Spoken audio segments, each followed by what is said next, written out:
Hi, everyone, and welcome to the Daebak Podcast, where we do a deep dive into the classic Korean dramas that have won over generations of fans across decades and around the world.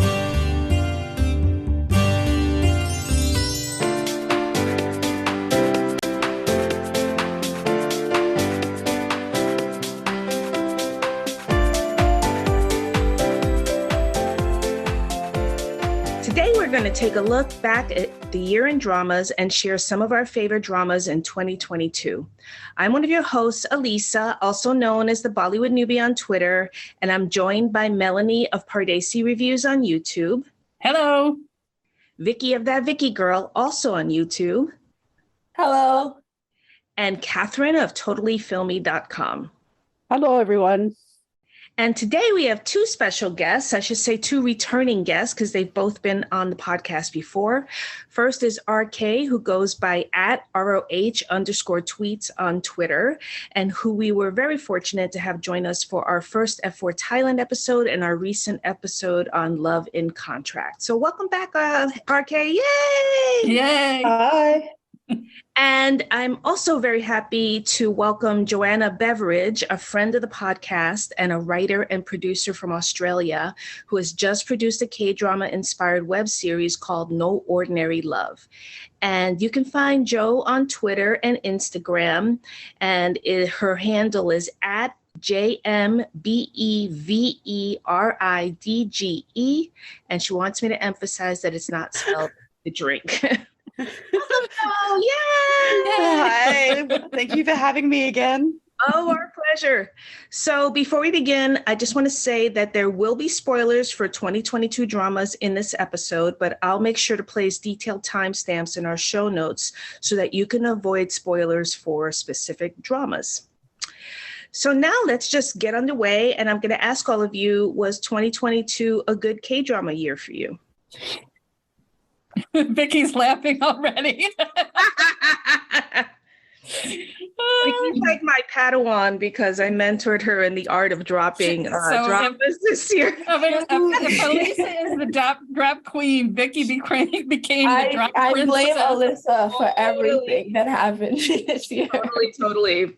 I mean, I'll start. For me personally, it was not a good K-drama year.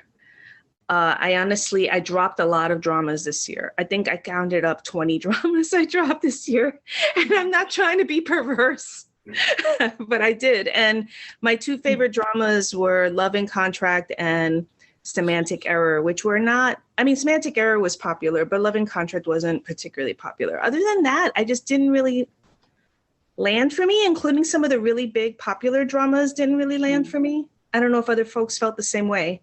No, same. I think I can count at least 4 dramas that I think I was actually like really into. And one of them was like Link, Love, Eat, Kill, Crazy Love, 2 of them being on Disney Plus, which means nobody really watched it. So I was literally struggling by myself in this fandom. And then the other one was First Love, which is like, is it called First Love? It's a Japanese drama on Netflix. It's First Love, because that was First one Love, that right? I wanted to mention. Yeah. And then what else was the other one? See, you could tell some of these didn't even stick in my head, did it? There was another one I just forgot. But right now, those 3 are probably the most that I think I was really involved into for the most part. Yeah. Yeah, like it was a mixed year. I was just going to say it was a mixed year. And I mean, one of the themes of the year for me is that I really expanded out of K-dramas. And, when we get later to talking about, our number one dramas or, my number one drama was a Chinese drama. And then F4 Thailand, a Thai series, took over our entire spring and our brains and our minds and our everything, right? If you talk about which are the shows that really moved me, transported me, took me away, it wasn't necessarily from the world of K-dramas, although, Alisa mentioned Semantic Error, that was just one of the boy loves that I really enjoyed watching this year, but that was the only K-drama that I watched twice. I mean, granted, it's a short series, but I did feel compelled to watch that one twice because I loved it so much. So, there was some K-dramas that I really enjoyed that were offbeat, like Love and Contract. I did like Alchemy of Souls with caveats, and Reborn Rich was a fun ride. But the ones that just took me away were not in K-dramas; they were from other countries. I agree with too that. bad for me. Some of the big dramas, I don't think really. I'm gonna actually just start saying some names of like the more popular dramas this year and how many of us even watch them, because like My Liberation Notes, none. Which episode why? That was my drama. The thing is, I really stuck with you, Becky. Yeah, go ahead, Vicky. See, that was the fourth drama that I was trying to think about. Okay.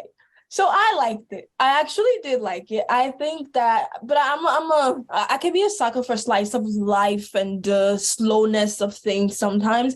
And I feel like at that time, it was just kind of what I needed and what I wanted, because it was around the time when 25-21, when all the, EWA as well, like all the, other hip dramas was popping, and I just really wanted the quietness of My Liberation Notes.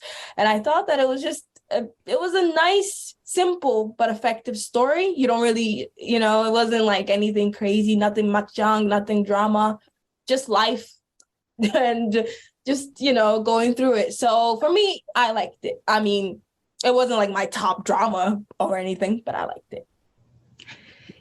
Yeah, and I think most of us didn't even attempt it, right? Yeah, a lot of people didn't really watch it. I did, but oh, yeah, you did. I'll explain why I dropped it, but I'll.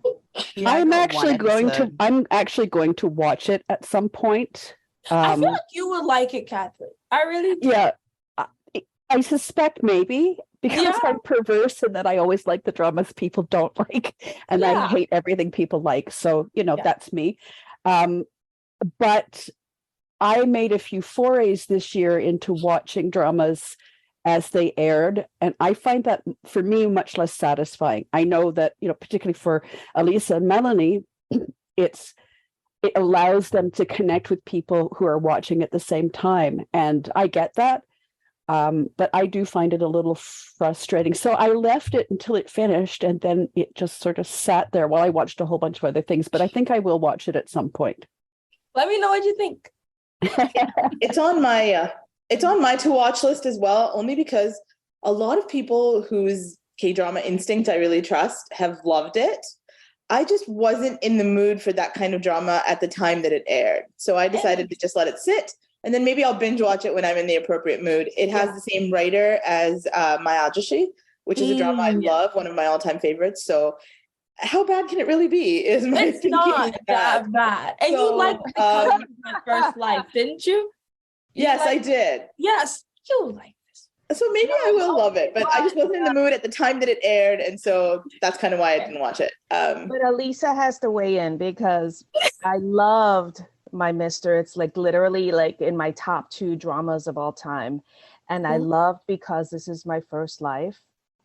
And I could not deal with My Liberation Notes, and I just realized yesterday why, because in My Mr. Mayajashi you have Dong Hoon, who's a very depressed, passive character to start the drama, but you also have Jian, who's not passive character. She's the person who's driving the narrative forward. It's her actions that get Dong Hoon to finally kind of wake up out of this depression that he's in and live a fuller life. Whereas so the lack of balance for like the characters is okay, I get My that. Liberation Notes was all Dong Hoon's. It was all everybody was depressed, everybody was passive, everybody is sitting around. I felt like there were endless scenes of people chewing slowly.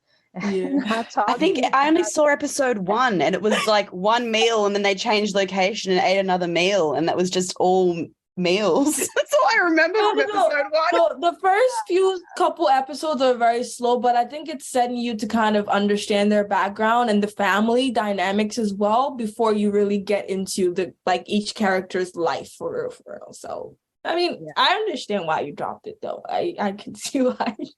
I know, and I'm willing to give it a chance. Again, I kind of like him.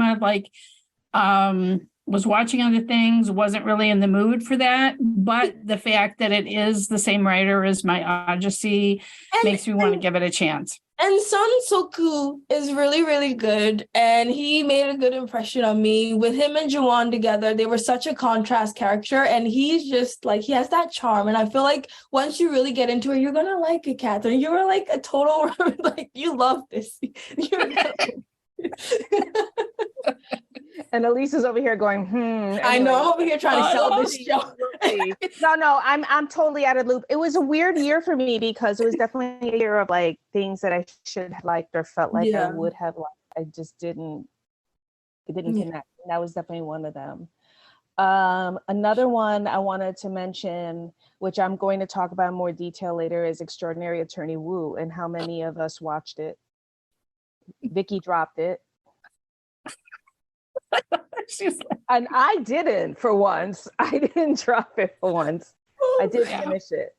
But you kept watching for particular reasons. Exactly. I watched it because I have 2 close family members who are autistic. So obviously there's a personal interest. Though to be honest, I actually wasn't going to watch it, and then people who knew my family background kept asking me, and I finally was like, okay, fine, I'll watch it because people keep asking me about it. And I had very mixed emotions about it, which I'll get into later. But I mean, for me, it was all Kang Teo. Like, I'm going to be waiting for 2024 when he gets out of military service so they can do season 2. Because, I mean, it's a mixed feelings for me too on that drama. Like, there were some of the cases of the week, like the Pied Piper clients that you were like, okay, but it was, I'm not normally into that case of the week kind of drama, but I mean, it had some positive things. And sometimes it's interesting how things that are old hat or we feel like we've dealt with culturally in our media and our fiction shows, another country, a show like this seemed to be a breakthrough show in talking about disability rights and talking about autism. It was surprising to me how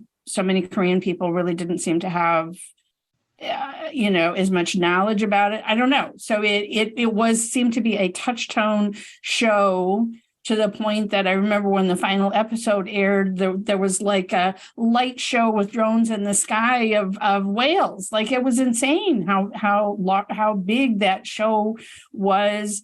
And it also was a crossover show where I had people come up to me who have never seen another K-drama, but Netflix recommended it to them. And so people who had never watched anything else were like, hey, I watched this, because they know me, the ones that they should meant. They're like, we watched this Korean show and it was awesome. So it just kind of hit a zeitgeist for certain people. And it wasn't my all-time favorite of the year, but it had issues, but it was one of those big shows of the year. It's interesting, though, because I guess what I'm struck by is it was so popular. I mean, it was wildly popular, talked about a lot on Twitter. And yet I would say none of us on the podcast were that excited about it, of the people. I don't know. I don't want to speak for you, Joe. I don't know how you felt about it. I just thought it started really strong and ended strong, but there was about 10 episodes in the middle where we didn't get all that side character development that we're really used to. That was probably just what let it down a little bit for me. We sort of saw no movement there. Yes. And because that's how I felt after watching it. I just thought, except Lee Min-ho's, like, Jun-oh, played by Kang Tae-oh, was like everyone's green flag guy after that. There was a green flag movement that happened afterwards. That was hilarious. Yeah. There was like a few people saying, oh, he shouldn't have said that he only did that thing because she wanted to do it, and little things like that. But everyone was pretty taken with him. Mm-hmm. I had a big problem with him. Maybe not Vicky. I don't know. She's Go ahead, Vicky. No. Go ahead, Vicky. See, after a while, just like you mentioned, the 10 episodes between where we didn't get to know the side characters, it just felt like he was like a template. character. And he was just there. And I hate when that becomes a thing, because it's like he's everything on paper, sure, but it's like, okay, it's like he was doing everything that a normal human being should do, which sucks that we kind of have to, like, he's being nice to, he's opening the door, like, it's that simple things, but it's like, because we rarely ever see it, it was like, oh my God, this guy is like this icon. And he opened the door. No, it's true. It really was literally. And what made it frustrating was because he had no backstory. So it was like, he's literally just he's there, and he's this character who's so grand, but with nothing really to hold on to. And also, I was a little bit salty because I also felt like as the lead, she should have gotten more recognition. But as always, the female gaze, a lot of people kind of gave him the, and I just felt like he didn't do much. And it just felt, I don't know, I was frustrated a little bit. But they hinted at so much backstory and never followed up. And it just felt like it was just like, oh, he's, he's handsome and he's, it just, as always, which always works. So many problems with that character was this the first time that some of you were seeing Kang Tae-ho on screen? Oh, no. No. Okay, I'm just wondering. It was the whole reason I was watching the show. Come on. Because he was great in Run On. And that I was think like, some people was, but I loved him in Run On. That's the thing. I loved him in Run On. I loved him in Run On. The problem really good on Run On. with the character was not the actor. The actor was the character, fine. Not the actor. It's the writing. And I had a huge problem with the character because he's a paper doll. He's just literally smiles, has amazing forearms and a nice butt, and that's literally his personality. And but the bigger issue to me was that you have this romance between two people who have nothing in common. There is no reason for these people to fall for each other. In fact, there's a point at the story where he literally says to her, I don't like doing any of the date ideas that you came up with. Yeah. And it's sort of like, well, then why are you together? And it pissed me off because this is where my personal experience comes in, where I'm like, it isn't like autistic people can't have anything in common with non-autistic people. They can share interests, right? I mean, she could have dated a marine biologist. She could have dated a law professor that would have aligned with her interests. Why are you putting her with a guy who literally has zero overlap with things that she cares about? It just made it feel like they were treating her as an alien species who could never have anything in common with a neurotypical man. And so at first I thought the romance was very cute, but then as things didn't really progress, I was like, I couldn't get into it anymore. I was like, you have to 7 to 17 reason. I'm sorry? F7 to 17 were just right. Yeah. Nothing moved after that. No, nothing. No, the first kiss was adorable, and then nothing after that. And that was a problem with the whole drama. I felt like there's like two buckets of problems I had with this drama. And one of them was of just storytelling and a lack of character development in general for all the characters, including the lead. They're all very thin. And and some of the character development is just downright weird, like with the Min-woo character who's an antagonist. Yeah. And then he becomes a villain, and then he becomes a love interest, and it's like, why? The mom. And it never, the mom was the biggest sore spot for me. They vilified her for having an abortion so much. And I was like, excuse me, especially with Roe versus Wade happening at the same time. And I couldn't get on board with how they were treating that character in the story. It was bad.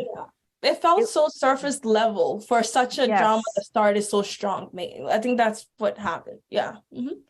And then on the autism representation side of things, I'm very out of the loop with other people in the autism community, just because most people in the autism community were very positive about the drama, loved it, and thought it was good representation. I didn't agree.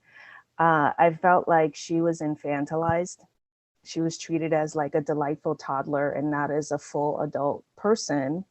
And she wasn't the driver of her own story. Like, I think it's valid that her father treated her that way, and for that to be a plot point and a source of conflict.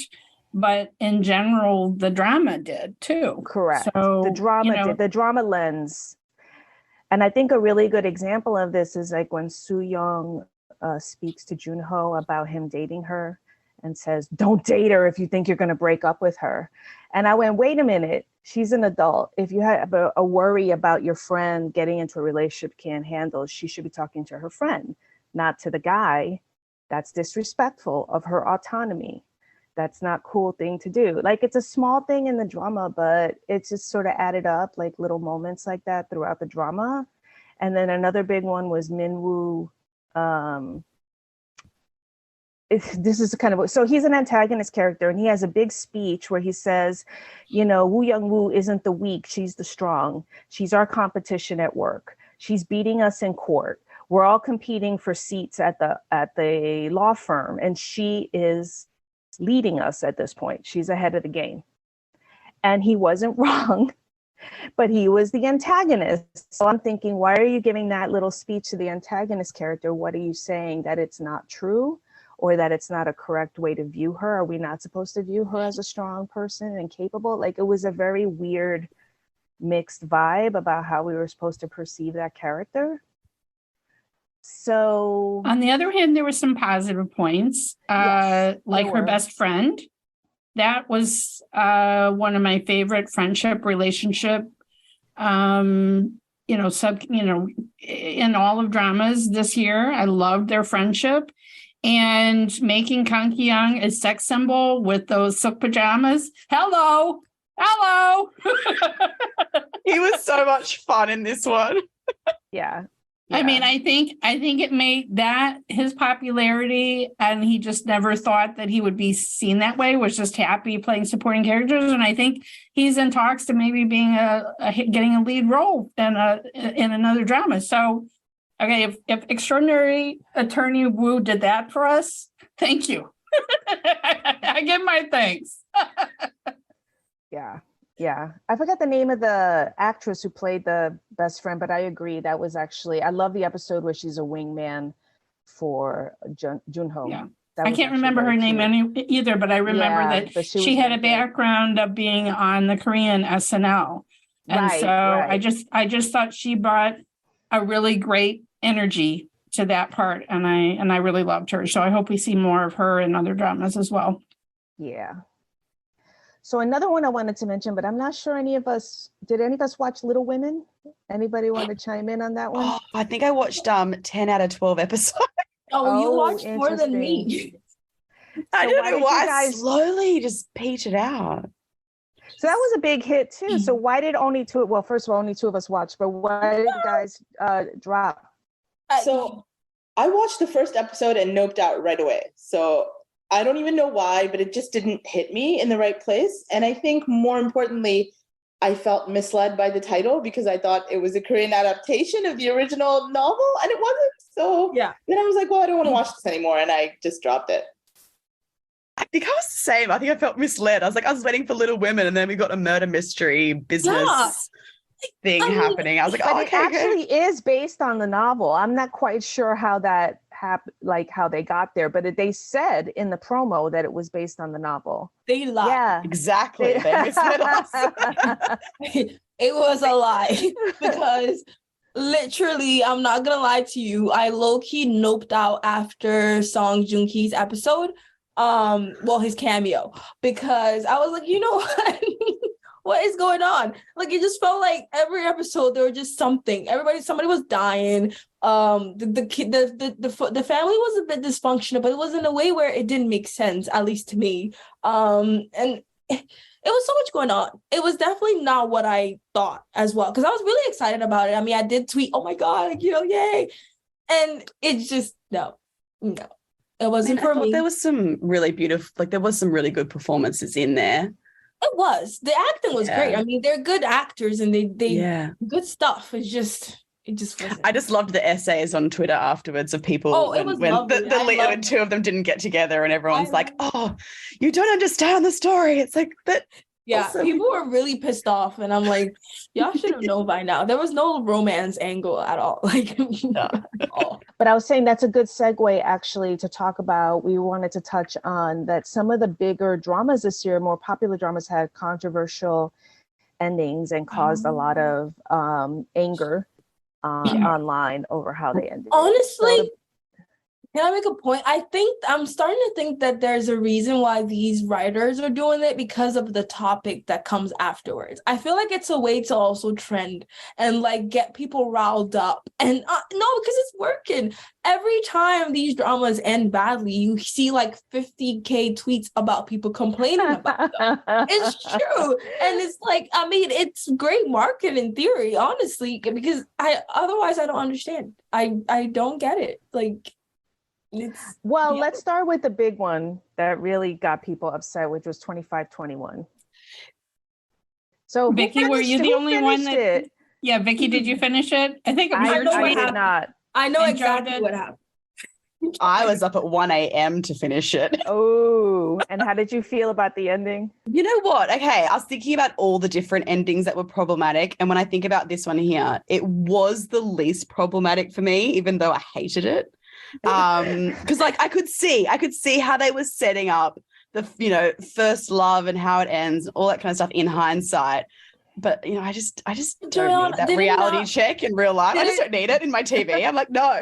Did it not bug you that they had the kid whose mother is obviously married trying to orchestrate a love story with her mother's first love, knowing that it's not the dad? I mean, they set up the dad so much in the present because it dealt with the past. Oh, sorry, it dealt with the past through the lens of the present, and she's reading diaries. And so we never find out who the actual dad is. And so we're all thinking that the father is the first love, you know, like we're all watching this whole time. She's trying to set her mom up with a different dad. And I never really got why they, like, I didn't really get why they ended their relationship. Like he went away because of a massive disaster. And then he came back and they just like couldn't reconnect. I was like, that was not a reason. In conclusion, it was really unnecessary. It was just one of the endings that didn't make sense. I'm not gonna lie to you. And especially at like 2 a.m. by the time it's finished. Yeah, it was not worth it at all. You're like, am I delirious? Or do I not understand what I'm watching here? Well, I mean, yeah, what Joe said is, yeah, there may be reality, but I don't necessarily want to get that from my fiction dramas. And I think I was about halfway through. I was lagging behind. And I was enjoying Kim Terry. Like, she was awesome. I was enjoying the fencing and learning about that. That was all very cool. But then I think it was Vicky's disappointment and her tweets, and I just noped right out. Like, I mean, I'm not normally one to drop, and I'm like, I don't need that. I saved you, Mel. You're welcome. You did. Because this was, I'm not going to lie to you. This story just was not it. Like, they should have taken that portion out and just left Terry and the fencing and the besties all together. No love angle at all. Like, just cancel it. Like, to me, I just felt like it was not necessary. It pissed me off. I don't know if you can tell. I know. I mean, and you weren't the only one, right? Yeah. So it was one of the first ones that did this to us this year. Like you said, Vicky, you kind of wonder, are there just like a certain mindset happening with writers that were like, oh, we're not going to spoon feed you. We're not going to give you what you want. We're going to give you reality. Well, I don't want it. Okay? And I think for me, what made to escape. What made me and understand doesn't it matter? Like, but the setup matters. Oh, sorry. Oops. No, go ahead, Vicky. Oh, I was saying it was just also like the cast interviews or like the character interviews, and how the way he was saying it, it just seemed like he knew that it was going to be like some iconic character that if they don't get the happy ending, it will trend more. So I just felt like he wanted to be a martyr so bad, and I was like, why? Like, why? It was really weird. So I think honestly, some people like that. I don't know. It's like they go for that. I think it's all about how the setup is, though. I think when people get mad at the ending, it's because there's a perception that what was promised up front isn't what was delivered at the end. Absolutely. So you can do realistic endings if you had a setup for it. Exactly. Right. Exactly. I mean, like Mayajashi, that ending is very realistic. Well, yeah, exactly. But it was a whole setup in the drama for you to lead you there so that you felt satisfied at the end, you know. It can be done. It was an earned happy ending at that point, you know. So that's different though than like suddenly you know, you have this charming coming of age story that suddenly veers sideways and turns into, and then you lose your first love, and then you have the drudgery of life, and you just have to suck it up and accept it. The end. That's where people go, what? Where's my charming, you know, coming of age story? So I think that, and I'm gleaning this from what I heard online, because I dropped it after, I didn't even like consciously drop it. I stopped watching after 4 episodes. I just kind of petered out with it. I liked Kim Terry and I thought the fencing was cute and everything, but it didn't grab me enough to keep me going. And I'm kind of glad I didn't keep going after all that. But then like the next big one was Big Mouth. Which I didn't watch it. I didn't watch Big Mouth. Did anybody watch Big Mouth? You did, Joe. I watched 15 out of 16 episodes. Okay, I'm seeing a trend here. Because you saw it coming. You saw you know what? Like, okay, there was no way that the wife of, I can't remember the characters' names now, the wife was going to survive what happened to her. But like when they even went down that route and then I read the ending online, I was just like, oh, you killed the one female character in this story. Like if there was another one, I can't remember who she was. I was just so angry at that. It's just, again, driving the male lead story forward. And that sort of a thing just doesn't do it for me at all. And so when I read that's what happened, I was just like, no. And it, like, it's sort of how he became the new, I don't know, big mouse as well, like a big mouse. Anyway, I just didn't watch the last episode because I didn't need that in my brain. I didn't need it. I was like, no, 25, 21 just happened. I don't need this again. I put Big Mouth on my watch list because I was so amused by the fact that Big Mouth and Big Mouse are written the same way in Hangul, which is where the confusion in the plot arises. And I was like, oh, I have to watch this. And then I saw that people were like really not enjoying it. And also I'm not a fan of the actress who plays the female lead. I see Vicky like with the thumbs up there. And so I had just seen her in something else and I was like, that's enough for 1 year. So I decided I didn't want to watch that. And now I'm not motivated to watch it at all. So good job, Joe. It started really strong and had a lot of fun sort of, is set pieces the right word? Just sort of moments that happened that made you laugh or be entertained. It was really, in that way, it had sort of Vincenzo elements of just being quite extra, which I really enjoyed that side of it. But it was just once I got, like I said, I watched 15 out of 16 episodes. I just didn't need that last episode in me. I was like, nah, you lost me once you started killing off the wife. So, it was fun but silly. The perverse thing for me, though, is when I see the controversies blow up about endings, it makes me want to watch the drama so I can find out what the hell happened, you know, so I can form my own opinion on it. And this is a good segue into the next drama because that's exactly what happened, which is Reborn Rich, which just ended. And wow, like the level of anger over that ending is, I've never seen anything like it. Like people in Korea, they were saying things like the writer shit in a bucket and then poured her bucket of shit all over the story and like smeared us and as human beings. And, you know, it was like, oh my God, people were really upset. It was so crazy. I didn't hate the final episodes. We had a whole discussion about some of this on the group chat where, you know, it just like, if you're going to do time travel or if you're going to do reincarnation, this is not really the way that you do it, the way the writers set up. I mean, the guy got shot in the head. Like, I'm sorry, spoilers. We said at the beginning, okay, the guy got shot in the head. Like, we didn't know, is he dead? Is he reincarnated? And it's also weird to be reincarnated as not as a baby, but as a, you know, whatever he is, a 13-year-old boy.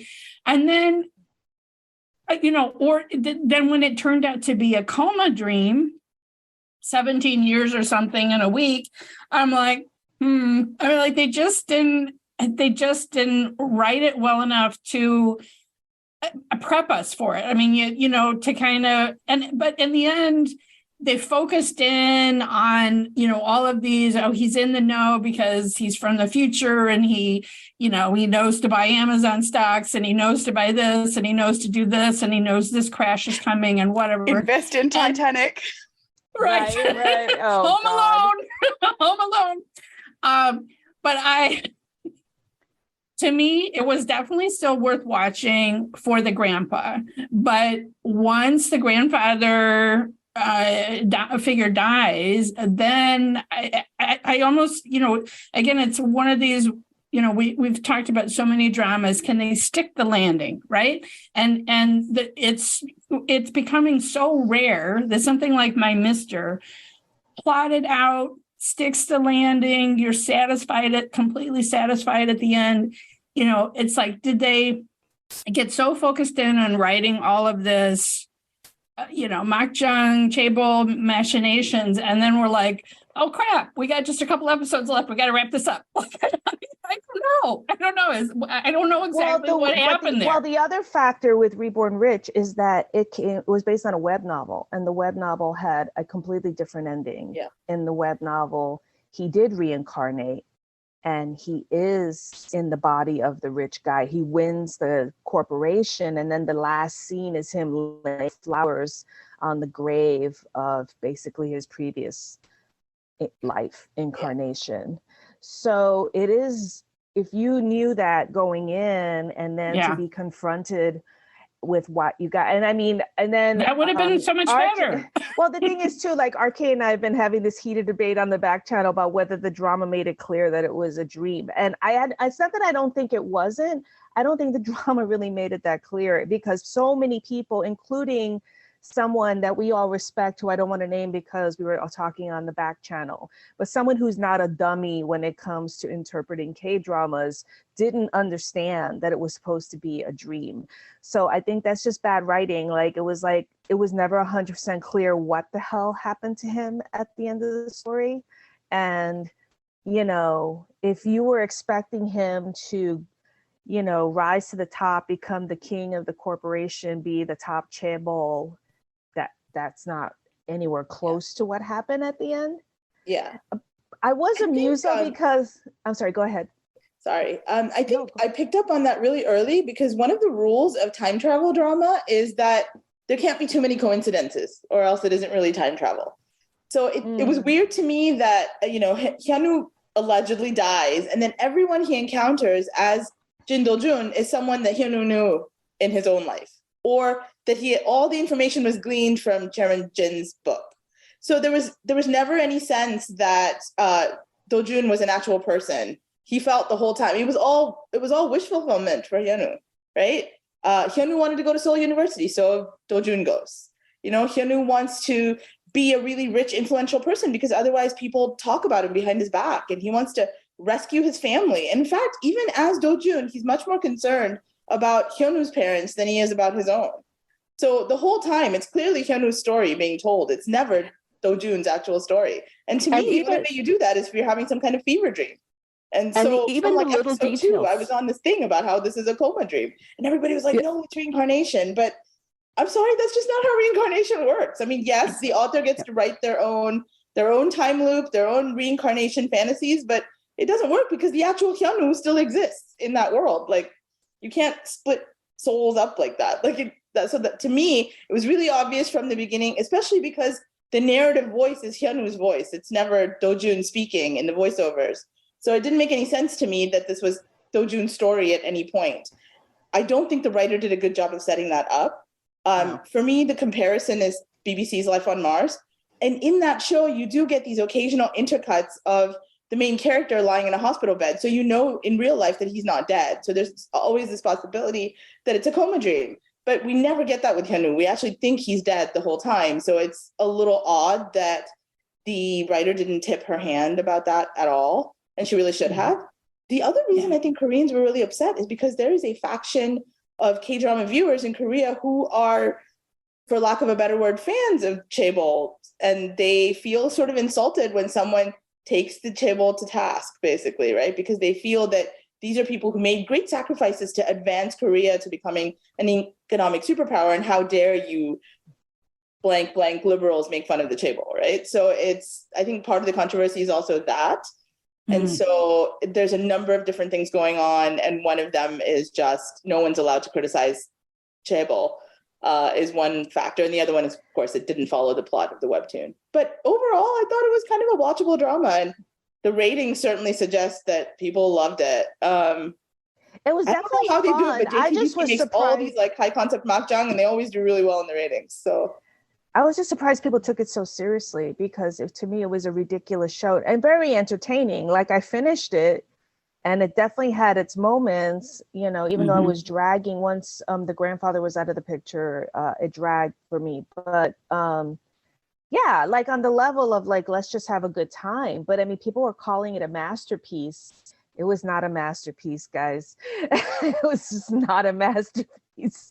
And and it wasn't just people in Korea. The fans were extremely upset about the ending and felt like a personal betrayal. And it was just thousands and thousands and thousands of comments on, you know, Reddit and so forth, ranting about it. And yeah, it was very interesting to watch it. That's what got me to like want to finish, because I was like, well, I have to get to the end so that I can decide for myself what I think of the ending. I saw your tweets. I was like, listen.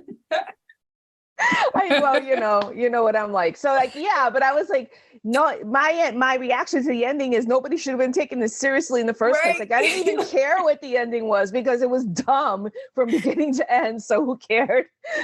Whatever, it ended the way it did. The grandfather was incredible. He will probably win an award, a Beck song for it. He was amazing. I forgot his name. I heard about him. Who remembers his name? I don't remember. Catherine, what's his name? You're muted, sorry. Lee Sung-min. Yeah. He was incredible. He was. And also, let's mention Kim Kang-un as the young Do-chun. Oh my God, he was incredible. Those episodes with the grandpa actor. and the young Do-chun were incredible. I wanted should have the stopped whole after that. series to be those two, and then he was only in episode 2. I was so upset. I want the baby and the grandpa committing crimes together. Are you gonna edit this one out, Alyssa? I heard that Junki was like the weakest link, to be honest, because he was 100% he was the weakest link, and I'll stand by it. If people want to come for me, they can. Okay. It's Elisa. No, I will it. stand Elisa with you said on it. Come that. with me. Okay, awesome. We're united. He was the weak link. And I admit I am not a fan of him. So going into it, I was already, okay, I know I'm not going to enjoy him at all. And I didn't. I wanted to confirm with you guys, because I've been hearing it, but I'm like, let me ask. No, I like him fine. I've really enjoyed him in other roles, but he was I don't. He was weak in it. He had 2 expressions, smug and so it's true. Smug, I guess. No, I'm saying he had 2 expressions. I think he had 1, because all I remember is him being smug and all of this. Wow, okay. And it was he wasn't very good. Also, they had to smooth his face so much to make him credibly a 19-year-old. It didn't work for me. I'm with Catherine, and I usually don't enjoy Song Joong-ki's work. And I think he was maybe a little bit miscast in this role. But I will say that the role required a little bit of restraint, and I'm glad he was the way he was in this show, because if he had done what he did in Vincenzo, it wouldn't have worked at all. So I'm glad he was a little restrained, and maybe that's where the whole only 2 expressions, or rather only 1 expression thing comes from. But he was definitely not the highlight of the show. I agree. I agree. So in the interest of time, I wanted to move on. So one of the noteworthy things about our little group is that RK and Catherine were both enjoying a lot of dramas that maybe weren't like the wildly popular dramas this year, but like that are really wonderful little gems. And I wanted to give them their chance to like talk about this, especially with regards to the legal dramas, which I never watch. I don't like legal dramas. And then, but there were a lot of them this year, and sageuk, and there were some very noteworthy sageuks this year, which are historical dramas. So I'm going to turn this over to you guys and anybody else who wants to jump in. Go ahead, Catherine. Oh, I was just going to say, go ahead, Emma. There were actually, I went looking, and somebody can correct me if I'm wrong, but as far as I've been able to turn up, there were actually 4 sageuks this year. If I want to count Moonshine and The King of Tears, Lee Bang-won, both of which started in December of 2021 and finished. Lee Bang-won was a long drama and finished in May. So I could add those 2 in, but I watched them, way back. So that's kind of, it's not the worst year. There was a year, maybe 2017 or something, where there were no historical dramas, and I was parched. because this is my wheelhouse. So for this year that I turned up, sorry, I got to go down through my notes. Under the Queen's Umbrella, Whom the Joseon Psychiatrist, The Forbidden Marriage, which I have not watched yet because I vowed that I was never going to do another airing drama. So when it's done, I will watch it. And my personal favorite this year, which was Bloody Heart. I suspect Bloody Heart is suffering from the Disney syndrome because not a lot of people watched it, and I'm going to curse the Mouse Channel for that. Well, they make their stuff not available outside of Asia often. Yeah. So yeah. you have to either go to Drama Cool or use a VPN to watch. Yeah. Unfortunately. And that makes me very annoyed in a year where, and I'm going to say it, we have Under the Queen's Umbrella, which is garnering a lot of attention as being considered the best historical drama of the year, and it is not. I can assure you it is not. And actually, I actually liked Poon the Joseon Psychiatrist more than Under the Queen's Umbrella, to be honest. It's an example of a fusion sageuk, which is taking sort of fictional elements and setting them in a historical setting. And often you'll get a lot of modern day kind of sentiments that are also being explored. I'm thinking of a drama too, like what's the one with the woman historian? Oh, Jewel in the Crown? No. Rookie historian. Rookie historian, sorry. Okay. Where we're getting a lot of ideas about female empowerment. And let's face it, the Joseon era is not the most female empowered era we're going to look at. So things, but the interesting thing about Under the Queen's Umbrella is it is an example of, and we see this in Bloody Heart as well. It's where do women in the palace take their power? And a lot of the time it's from aligning themselves with certain factions that are connected with their families. I often wonder, why would anybody want to be a king in the Joseon era? Because the power is very limited and the power is in the hands of ministers. And it's very much a juggling act to try and get anything done because you have to get these people to align. And they're very much, you have left ministers and right ministers and factions behind them, and they often don't get along, or they have very different political interests. So Under the Queen's Umbrella was interesting in that way because you had, a queen who is a little bit, I think this is a little, we're seeing some kind of contemporary sentiments here, but she's very protective of her four sons, and one of whom obviously is the crown prince. But she also has to juggle with the fact that her husband, the king, has taken something like 10 or 11 consorts and all of their children. And there's this jostling for power because there's the possibility that one of the sons, the other sons, not one of the grand princes, could theoretically become king one day.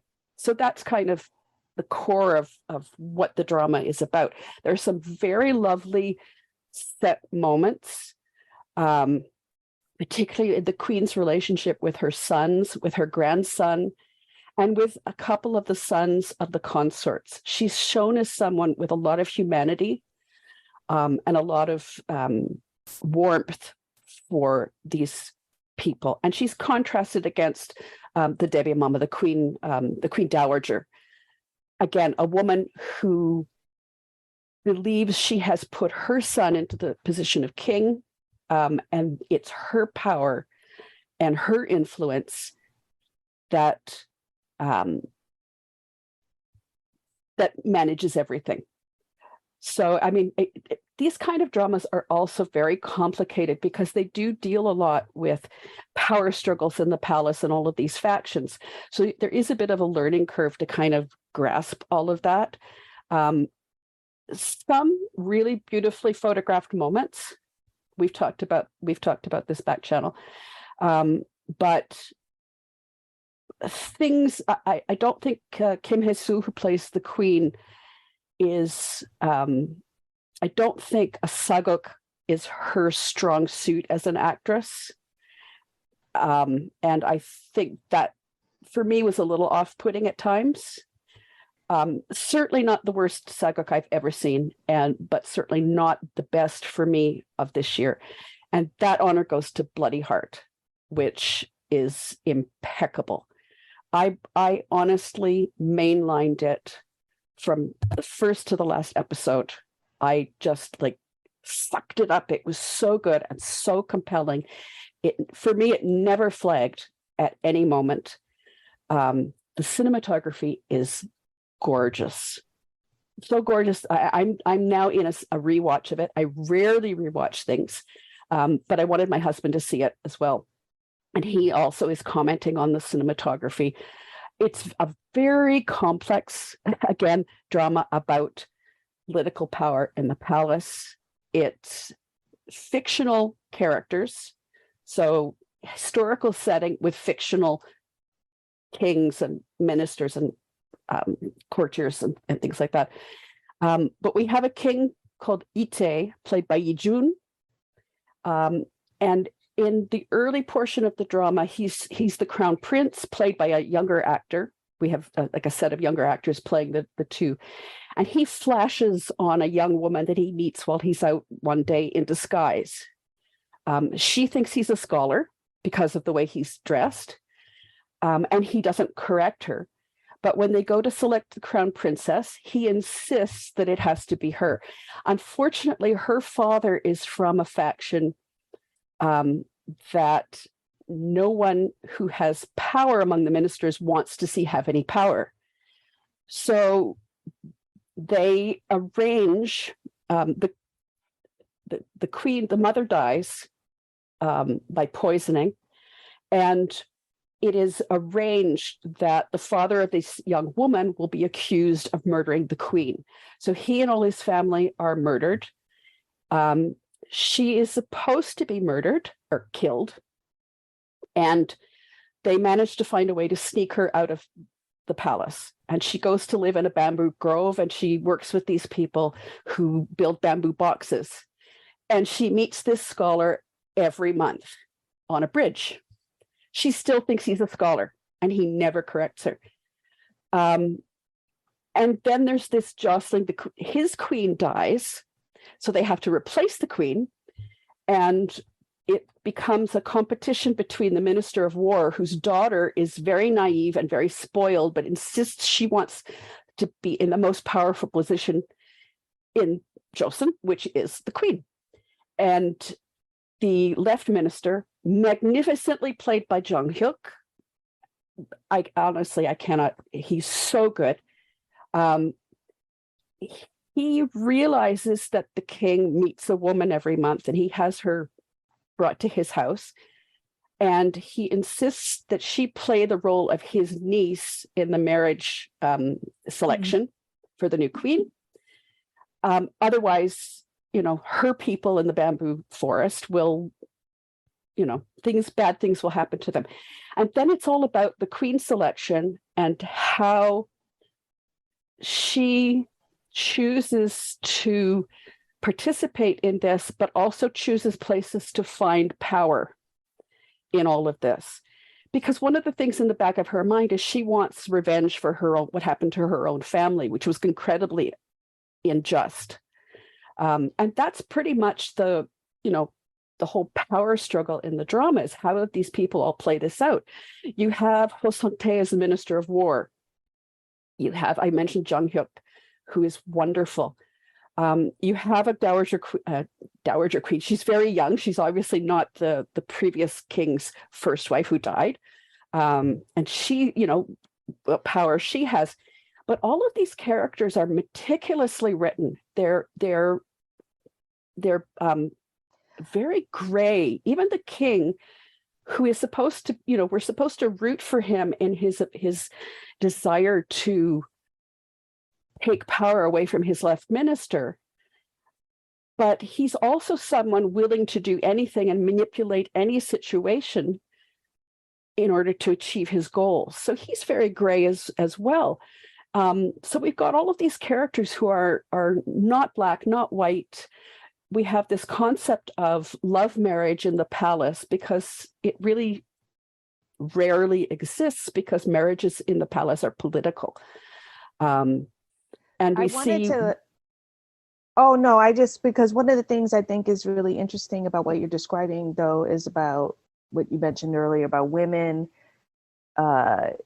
taking power, pursuing power, owning power in a society where they can't generally do it directly. But also it's like very different from a typical K-drama where women are not viewed positively who pursue power, and the pursuit of power is not centered in other kinds of dramas. So that's what I think is really interesting about sageuks, the way you're describing it, that, and I know people get frustrated because they say, why don't these women have power? And it's like, they do, but it's generally in very conscribed ways. Yeah. That they have power, take power, keep power, and use power. But this drama, like, honestly, impeccable from episode 1 to 16, and I cannot recommend it highly enough. Honestly, my favorite drama of the year, and one of my favorite sageuks ever. You've sold me on bloody hard. I'm going to listen to you talk about it. I was like, keep going. What happens next? Like, honestly, I said back channel, I know we're all talking about Lee Sung-min for the Baek Sung, and I wouldn't be unhappy to see him win it, but I honestly think at least Jang-hook should be nominated because he was so good. So good. So I wanted to transition to talk about because we actually have a lot to cover still, but to talk about the law dramas, since we had so many of them this year. How many did we have this year? You're on mute, by the way. So really just an extraordinary number of law dramas. This is not an accurate number, but if we look at dramas that have the words law, lawyer, attorney, justice, court, prosecutor, etc. in their title, it's something like 19 dramas in 2022. And that's not even looking at things like Big Mouth and Again My Life, which are also law dramas, but just don't have the word in the title. So it's an extraordinary number, and I do not think I watched even half of that many, but I did watch quite a lot of law drama this year. In fact, at one point I was watching 4 of them at the same time, which was a little confusing, and the plot started to run together a little bit. Among those was The Law Cafe, which I think was very well loved by a lot of people, not so much by me, but generally.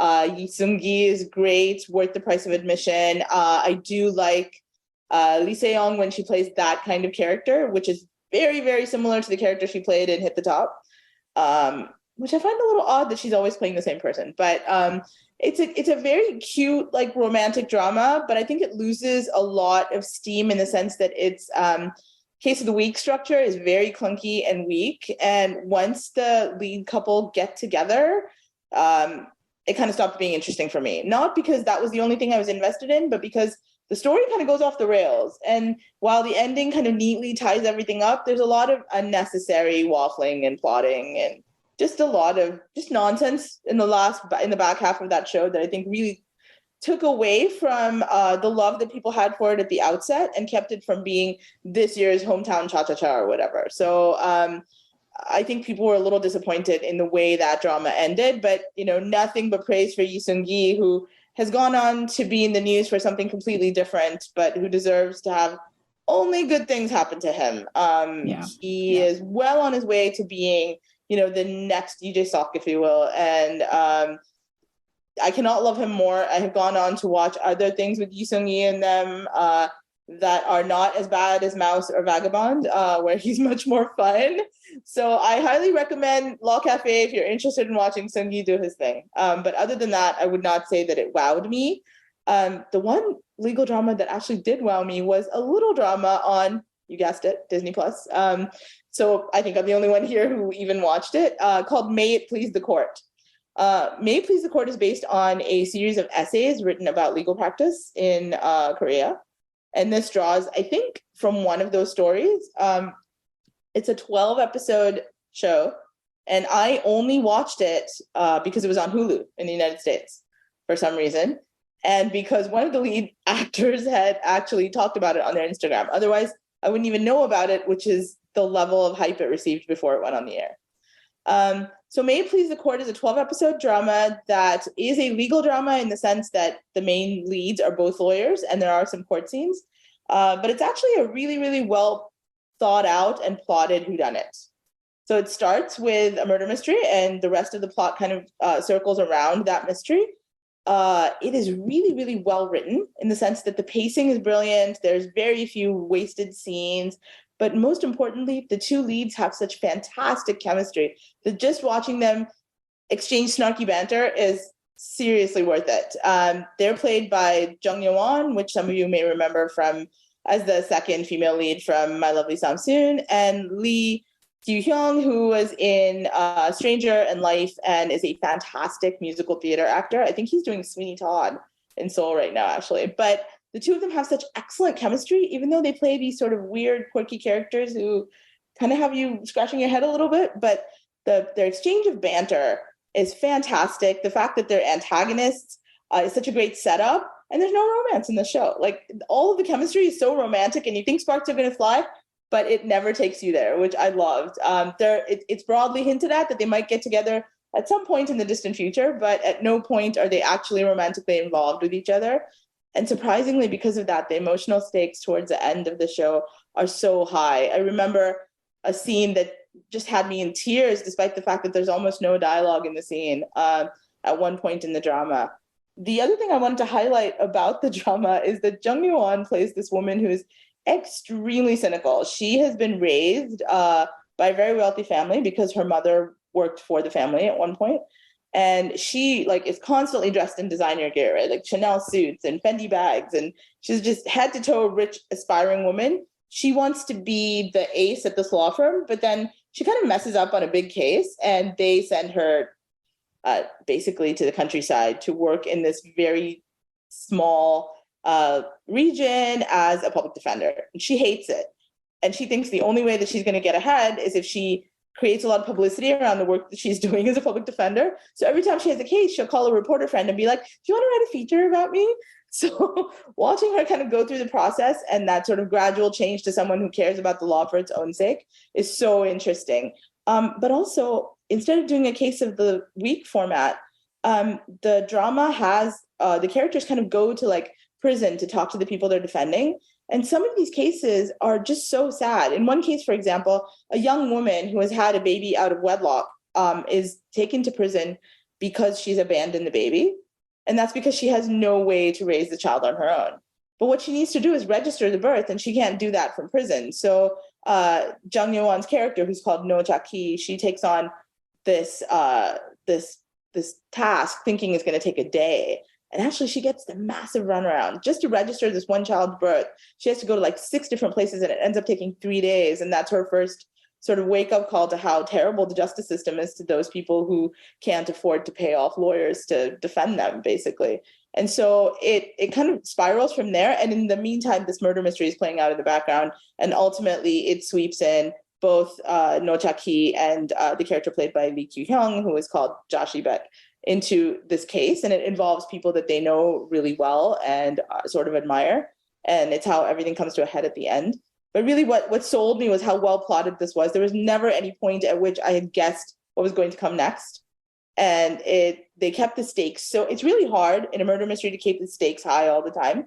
But really, until it's all resolved and resolved beautifully at the end, you're really wondering what is going on and how is this possible? And there's a lot of snippets about Korean history from the 70s, which shows you how the police force came to be so powerful and what happened to sort of wrongdoers and how they ended up becoming sort of do-gooders who are revered in society and have never been sort of punished for their crimes. Very, very interesting. I really, really hope it comes eventually to one of the more common streaming services, or at least to Disney Plus in the US so that more people can see it. But I loved it. It was easily far and away my favorite drama of 2022, and I highly recommend it. It's only 12 episodes. Very cool. So now I wanted to transition because I know that for several of us, this was a year when we got into dramas from other countries besides Korea. And for me personally, it started with F4 Thailand, which was ate up our first 2 to 3 months of the year. And I just wanted to mention that I found out that the director of F4 Thailand, Pata Tongpan, listened to our podcast episodes on the show. So that was very exciting. We were like amazing Highlight about one that. of That our was year. Oh, it was. And he actually said that we were one of his precious memories of the project, which was like awesome. Excuse my language. But anyway, just a little side note there. I had to bring it up.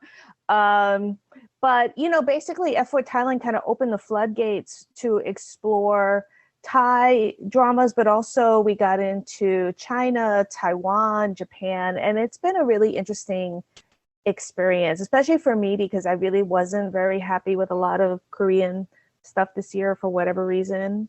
And it definitely felt like a breath of fresh air to try something culturally different. So I don't know if you guys, I see Joe and Mel in particular shaking your heads, nodding your heads vigorously if you wanted to jump in. That was definitely my journey too. And you kind of, I mean, we had mentioned F4 Thailand and our Boys Over Flowers episode, and I don't know if I would have sought it out if you hadn't checked it out, and then you were like, you've got to watch this, you've got to watch this. And then because the leads were in that show together, you're like, you have to watch this too. And so that just started such a journey for me this year. I'm watching a lot of boy loves. I mean, boy loves are the soft power in the entertainment industry that the Thai country is producing and creating so many popular boy love dramas. And I've watched many of them, and they were some of my favorite dramas that I watched this year. Some of them were not 2022 dramas. I was catching up. So the 2021 drama Bad Buddy, for instance, can't recommend that one enough. It's just so wonderful, kind of a Romeo versus Romeo story. But I also, I watched a few Japanese dramas. One was a boy love Old Fashioned Cupcake. Really enjoyed that one. But my number one drama of the year was a Chinese drama, and that was Love Between Fairy and Devil. And, if Twitter dies, I don't know what I'm going to do, because that's how I heard about this, right? It seemed to just become this phenomenon, and people that were watching it just couldn't stop raving about it. And they were just, so consumed with it. And I was like, okay, I'm going to check it out. And it was on Viki. It's now on Netflix in the US as well. And I was like, 36 episodes. Oh my, I don't even know. I just had been intimidated by Chinese dramas with the lengths of the number of episodes that they have. However, Korean dramas, some of them are an hour and a half long, and they're more reasonable, under an hour at least for Chinese dramas. But anyway, it was almost like seeing in color for me. Like, there was just such a great romance. You have Dylan Wong. This was my first time that I had seen him before. You have Yu Shishan, if I'm pronouncing that correct, as Orchid. And there was never I didn't feel like there was filler in this show. It was 36 episodes, but it had so much great plot. And I love an enemies to lovers. I love, this arrogant, Darcy kind of, brought low by love, and just totally transformed and becoming a cinnamon roll by the end. Like, I was just eating it up. Like, I couldn't get enough of this show. And the actors performed the body swaps really well. Oh my God, the body swaps. That was my favorite parts. Oh my God. So they would kiss, and then suddenly they would switch bodies, and Dylan Wong would just be this cowering little fairy all of a sudden. And he was hilarious. He was absolutely hilarious. So I had never seen a Chinese fantasy. It was all new to me. I mean, maybe it's old hat for other people, but for me, it was all new. I loved it. And I could see how Alchemy of Souls is trying to capture some of that kind of storytelling, that kind of genre that's very popular. And I can see why, because I just loved it. The costumes were insane. I loved everything about it. They were just batshit crazy costumes, and I loved it. So I learned that the actors are dubbed. So that's not Glenn Wong's voice, but I watched another modern day drama of his called The Rational Life. Like, I really like him as an actor. I started to watch, but I haven't seen. He also, what his breakthrough role was the Meteor Garden, the Chinese version in 2018 of Boys Over Flowers. But I think this is the drama that really brought him on a lot of people's radar, and he's become a huge sensation. So I can't recommend this drama highly enough. I don't know, Joe, it sounds like you watched at least some of it, but I know the rest of my podcast partners had no interest in trying this out, and I was going insane by myself in my corner of Twitter. Well, definitely not by yourself, because those of you with more K-drama experience than me, have you ever seen a C-drama crossover like this? Because I was really surprised by how big it was with K-drama watchers in particular. I know there have been other C-dramas that have been really big, but I do think you might be right that it's more people, C-dramas staying in their lane with a few people popping in. And this was the one time that I did see a lot of people in my timeline who are K-drama fans talking about it. Right. I definitely felt like I was out of the loop. I mean, because I tried it, it didn't hit for me. But I definitely felt like, well, wow, what am I missing? Because everyone I know is like losing their minds over this drama. But for whatever reason, it wasn't my thing. It took me a few episodes to get into. I had to sort of power through the top few episodes, and then I got far more into it. And I think one thing that I love about that particular drama, and also Alchemy of Souls as well, is just how fun the fantasies were. I find that in Western fantasies are very serious and grungy and dark, and everyone's like rolling in the dirt. I'm just like, give me these beautiful, stunning costumes. Oh my goodness. And the cinematography was so much fun as well. Right. I loved it. Just the imagination. It took 4 years for them to pull this drama together. I think it was based on a novel, but I did see a translated clip of an interview with the writer who was just saying she really loved how they fleshed out the characters even more. Like she really enjoyed the drama and how they had expanded on her novel. But just the imagination of how they created these realms, these worlds, the look of the whole thing, the music. Oh my God, the opening credit song was just like an earworm that you couldn't escape.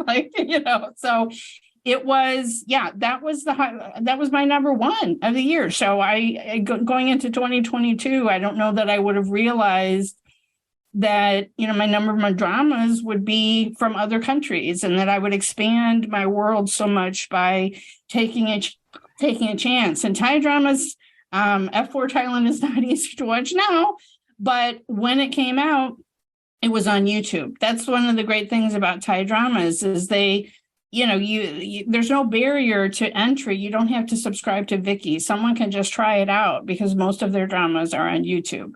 And, and I've gotten so much joy on some of the boy loves and some of the, it's not just a high school romance, like the boy love, Not Me, starring Gun and Off, really dealt with interesting political issues. And, we have in our trailer, we insisted, can you include that scene from the rally when they raised the rainbow flag? Because it was so iconic for us, those of us in the podcast that watched that drama. Yeah. It was just such an amazing scene. And I know Catherine, you went on this binge of Gun and Off. Like, they're an incredible pair. So I just love that my world opened up this year in so many different ways.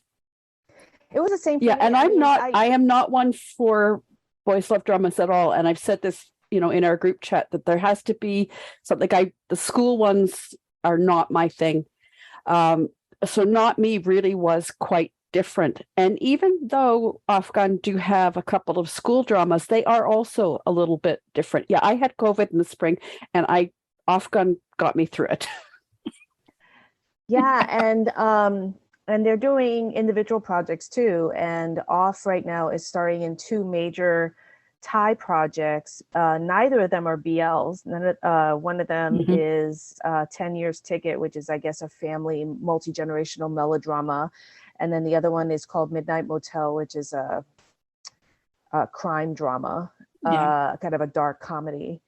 But yeah, it's been an interest, because like, if you ask me, well, what are your favorite K-dramas of the year? My favorite K-dramas of the year were Love and Contract and Semantic Error. But if you ask me my favorite dramas of the year, it's F4 Thailand, and then other dramas that are not from Korea. So, and it's interesting. And you think about something like Kin Porsche, and we're like, right. Holy crap, what am I watching after how conservative and restrained even, kissing scenes are in Korea dramas? You're just like, whoa, what is even happening?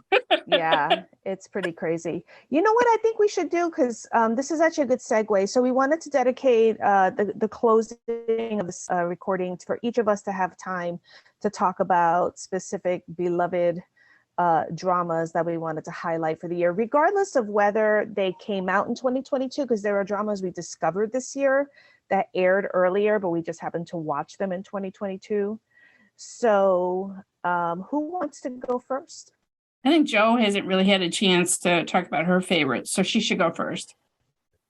I was thinking about favorites just then as well, because I feel like the ones that I dove into the most was ones like F4 Thailand and Bad Buddy and things like that online. But I stuck with K-dramas just to stick on theme there. And one that I feel like had a mixed reception, but I was really obsessed with, was The Sound of Magic. I don't know if everyone watched that here. I watched it, yeah. I loved it. And I think maybe because it hit really close to home for me, the message of it, I was like, oh, I'm feeling this. And for those who don't know what it's about, it's a musical drama, which already sold. I love musicals. About a high school girl who's just sort of, she's trying to grow up faster because she's got so many just life debts, that a high schooler doesn't normally have to deal with. And then she meets this magician called Ryul, who's a grown-up who's just never grown up, and also is claiming to be a real magician. And they sort of form this friendship that one of her classmates, which is played by Hwang In-yop, who's just awesome, but also 32 and playing a high schooler. He sort of watches but he's them. very pretty. He's very pretty. He's awesome. And and he kind of gets swept away in it as well. And it's this idea into the magic of everything and just sort of what growing up means. And I think what I loved about that one in particular is how it explored that and the idea of dreams. And there was this great line in it that's, in the last episode that was, since when did this world become a place where even dreams have to meet a standard? Just what kind of qualifications are necessary to become a respected adult?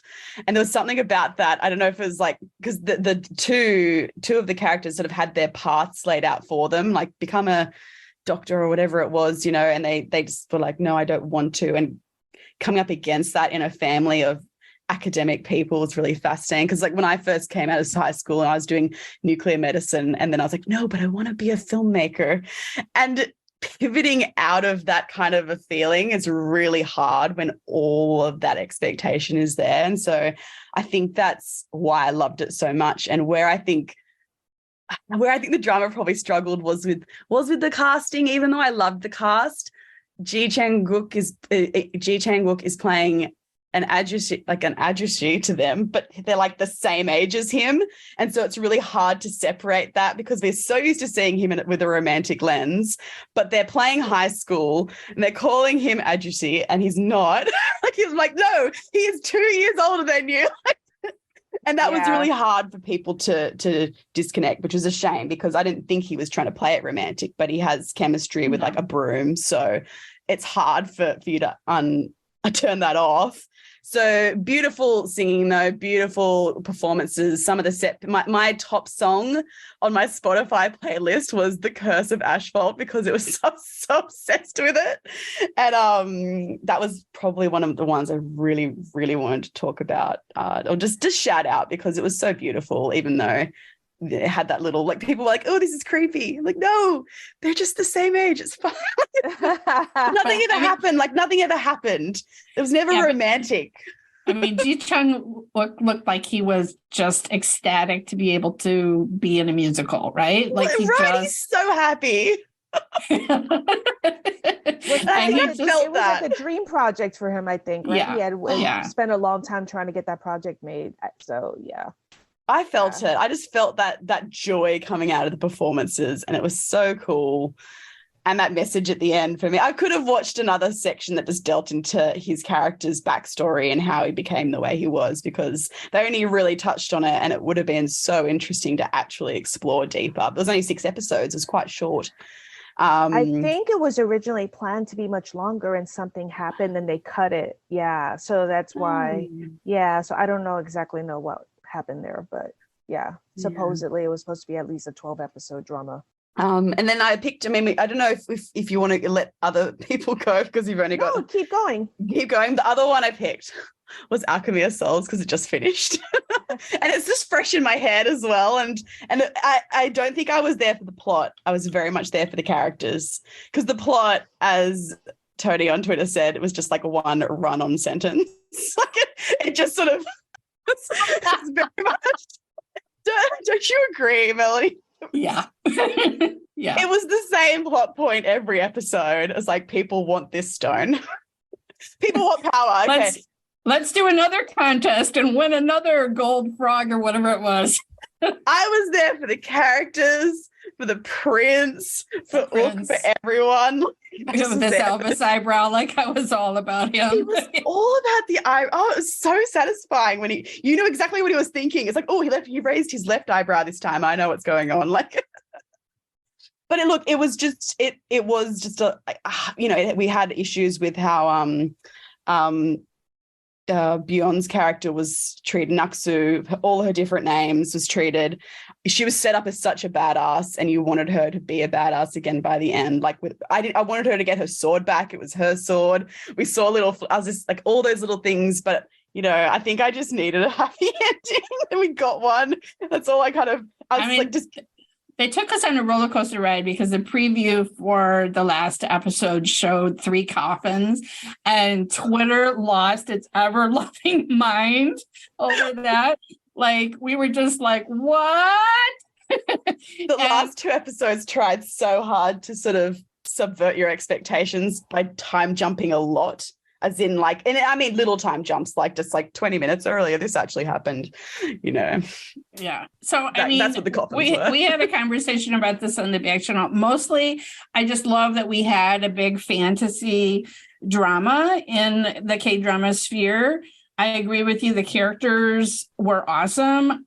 And mostly the finale episode was very satisfying to me. I felt like, the stakes were high. They took us through an emotional roller coaster. I'm not going to give too many spoilers, except the very final scene shows their, Ook and Natsu are going confronting a monster.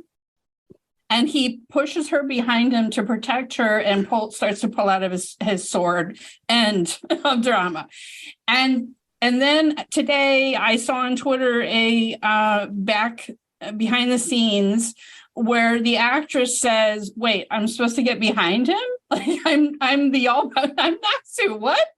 And the director or producer, whoever it is, says, "Yeah, you got to get behind." And so I was like, as Joe said, they set us up with that opening episode where she's this badass sword wielding, can fight all these people. Like, okay, I didn't need to see her kill 30 people at the end with her sword, but they were fighting a monster, and they could have fought it together. This is all imaginary magic rules. Like make a magic rule that she holds the monster with her hand magic or whatever it is, or creates a shield to protect him.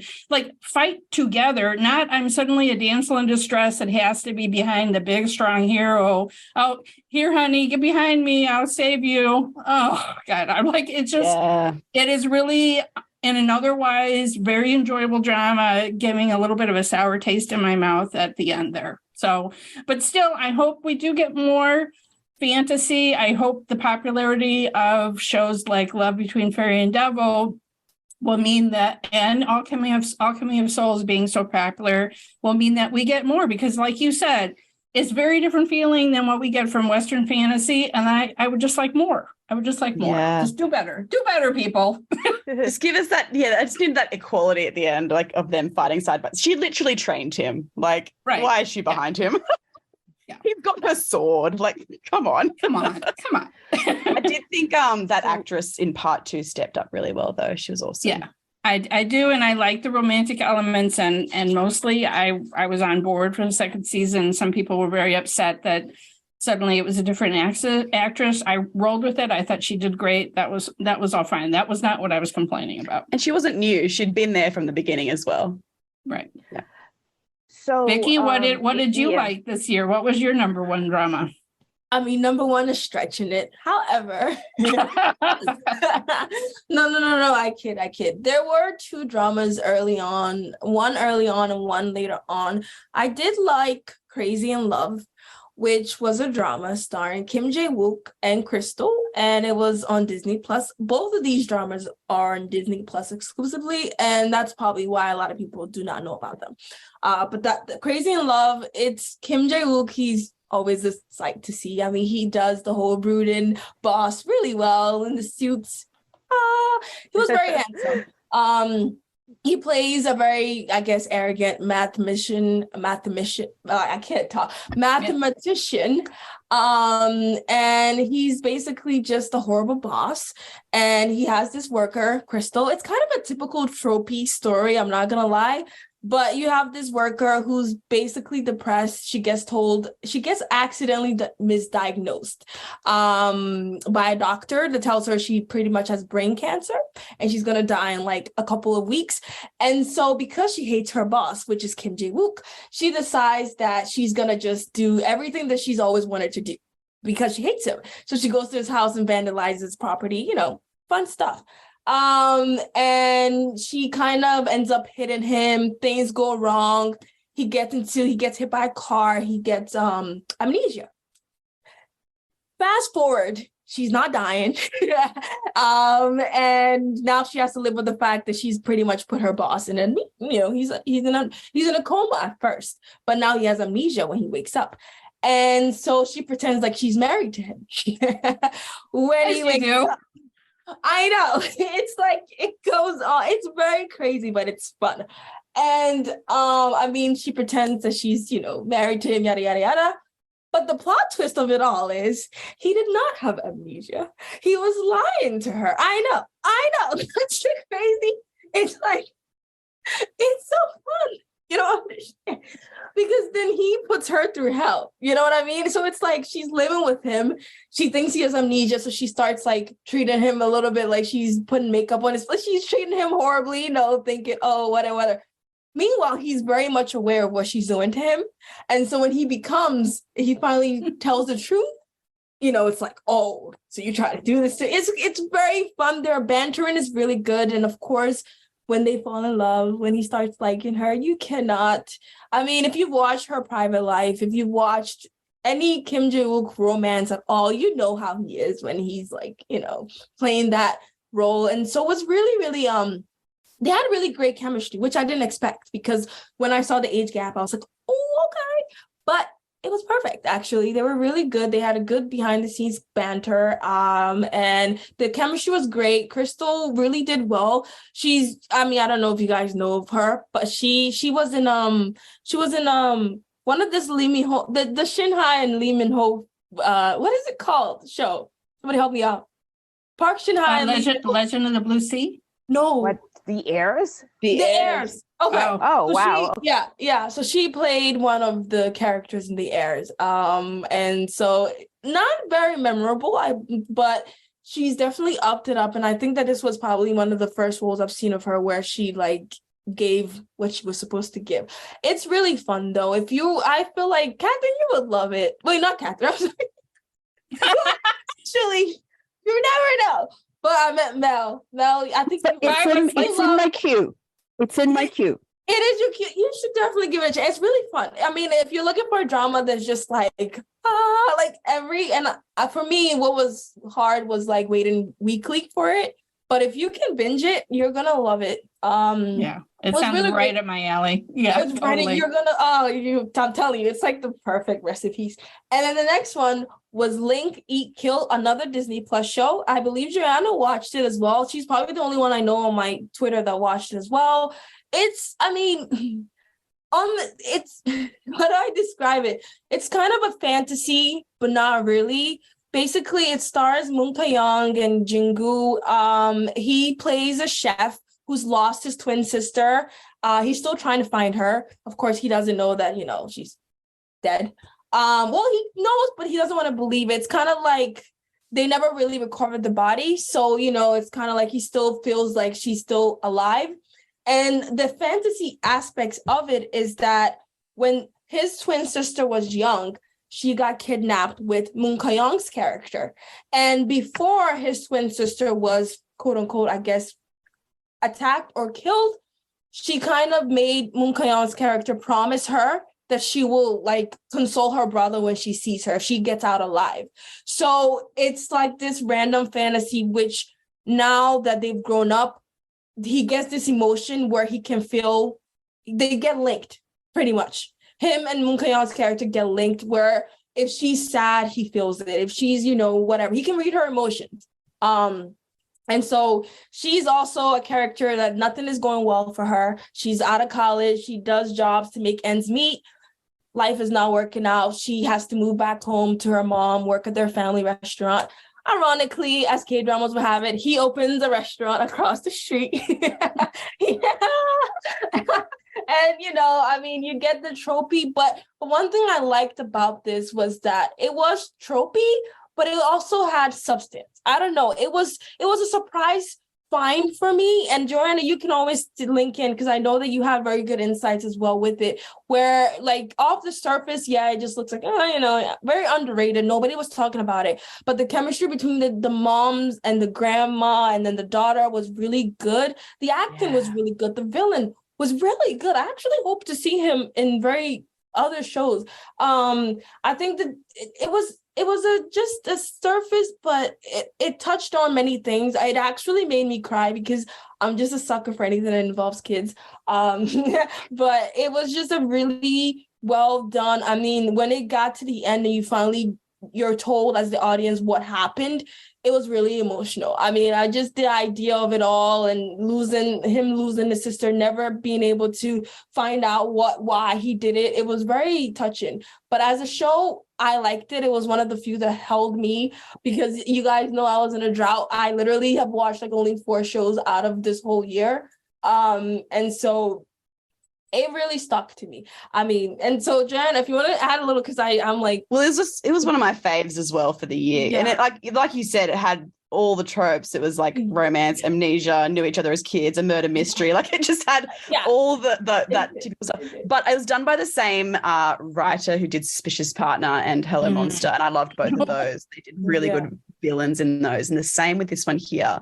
Really good tension, stress. Whenever he felt something and he knew that she was, panicking and he wasn't near her, that tension was good. Like he would like grab at his chest and feel that panic and not know where it's coming from and just start running. And I was like, oh my God, like I got goosebumps when I would watch those scenes. And the fridge had its own arc. I was like, this fridge is such a great character. It was brilliant. And the female empowerment with the 3 generations of women really got with me as well. Like those 3, the grandmother, mother, and daughter, just taking care of each other. when the daughter basically tells her mom, your happiness, like, I am going to make my own happiness. What you want from me is not, I mean, that was such a, wow. I don't think I've really watched a K-drama where I've seen like a character subtly stand up to the mom, especially at that age or midst, but she, that was had good lessons. And I think it's underrated. To me, it's underrated. I thought it was better than some of the dramas that came out this year, but. Same, definitely. Yep. But yeah, I recommend those two. Elisa, how about you? You haven't chimed in. Only negative thoughts. Any ones that you loved? So one I wanted to recommend is Someday or One Day. It's a Taiwanese fantasy drama. And the plot is that a young woman is mourning the death of her beloved boyfriend in a plane crash. And one day, mysteriously, a Walkman appears with a cassette tape that plays a song from the 1990s. That's a real 1990s era song called Last Dance in Taiwan.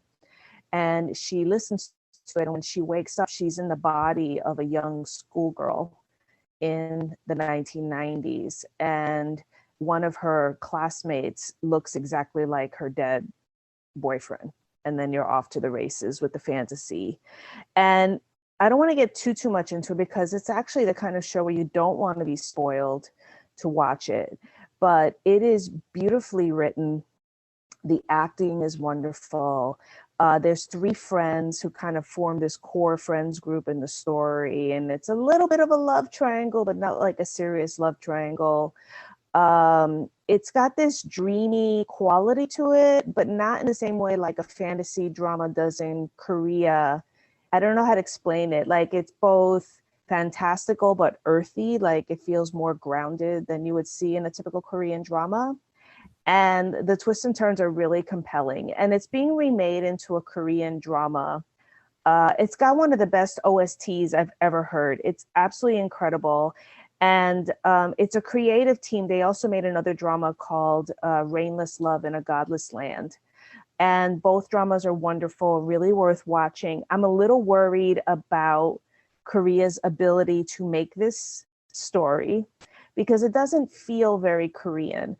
And I'm trying to figure out, you've seen it, Vicky? I have seen, this is on my it's on my list. Like, you have no idea how much I'm trying. That's why I hope you don't spoil too much, because I'm actually hoping to watch this show. I am like one of those kind of against the Korean remake because, first of all, the casting is just throwing me the heck off. And after seeing the original, people that did it was not, I'm not so.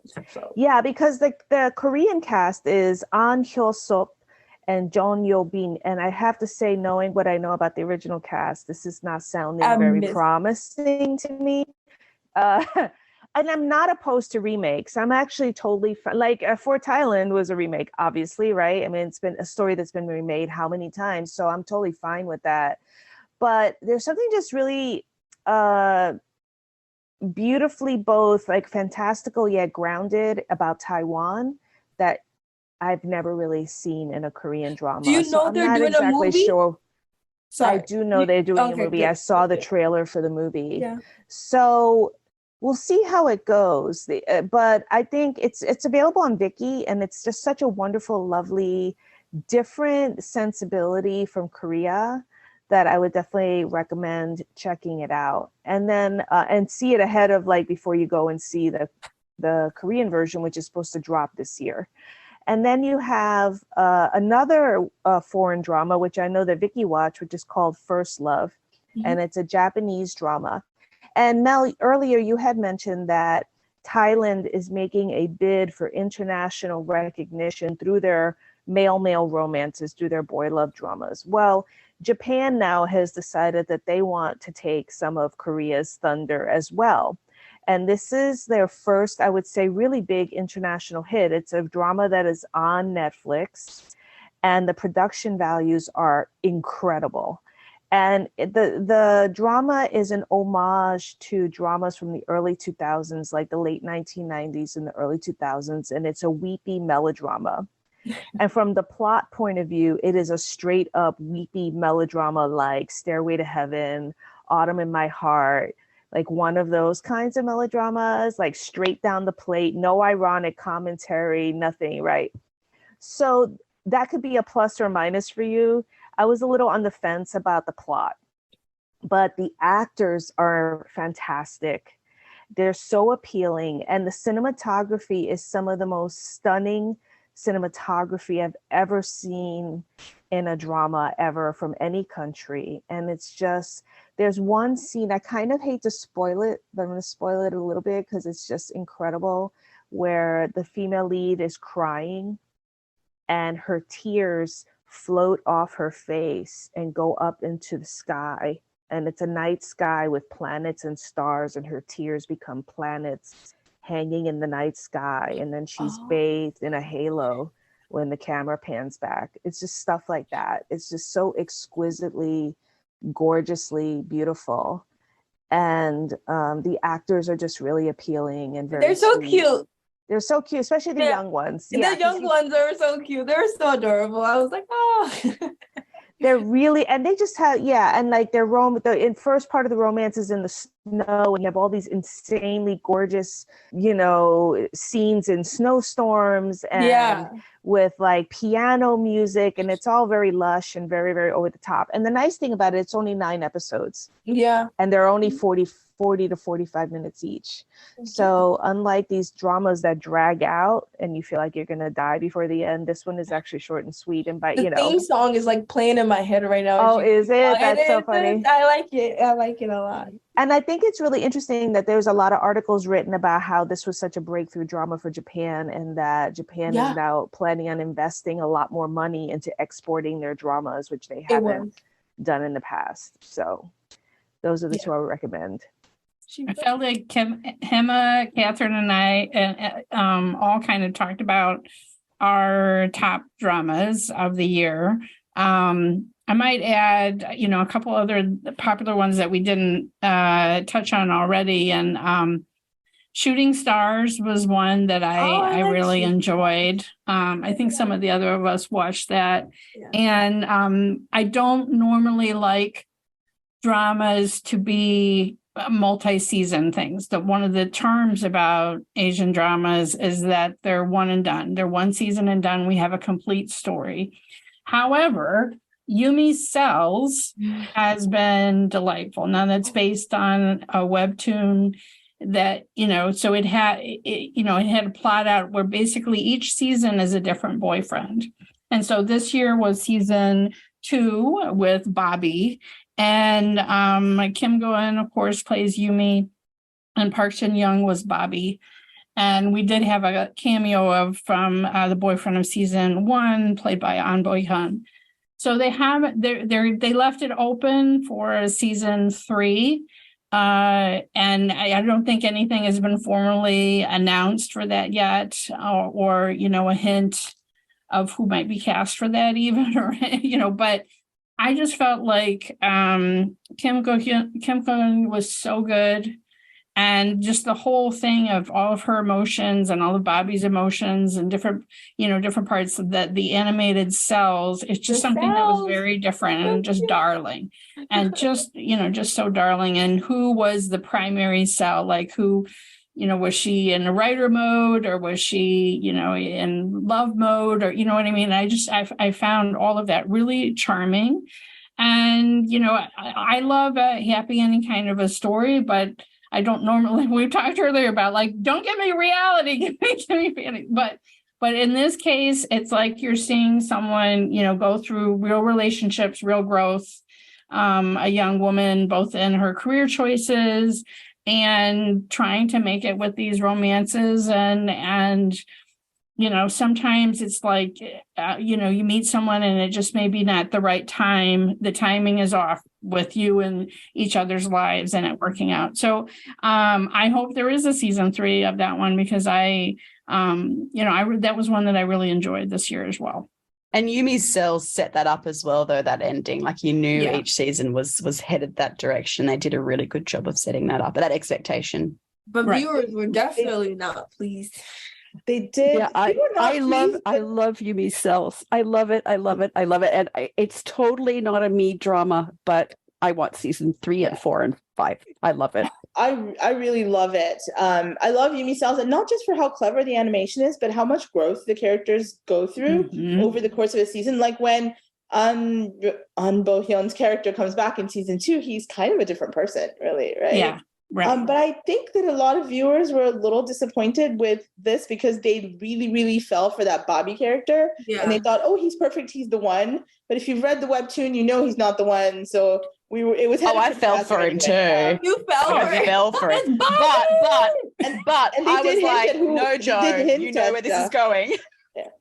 Turn it off. They did hint at who the one is in the last episode. There's a little screenshot where she's chatting with someone and you see his name. And it's none of it's not Bobby, and it's not Bobby, and it's not Woong. It's a totally different person, right? Right. I'm trying to Google who they're casting. I'm like, this is such high expectations for whoever they cast. Oh, but do you know who the rumor is, right? 3, but no, who's the rumor now? No.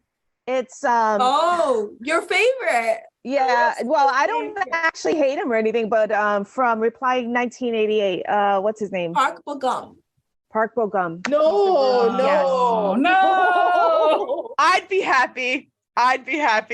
It's just in my head. That's not what that character looks like. So no, me neither. Everybody's reactions.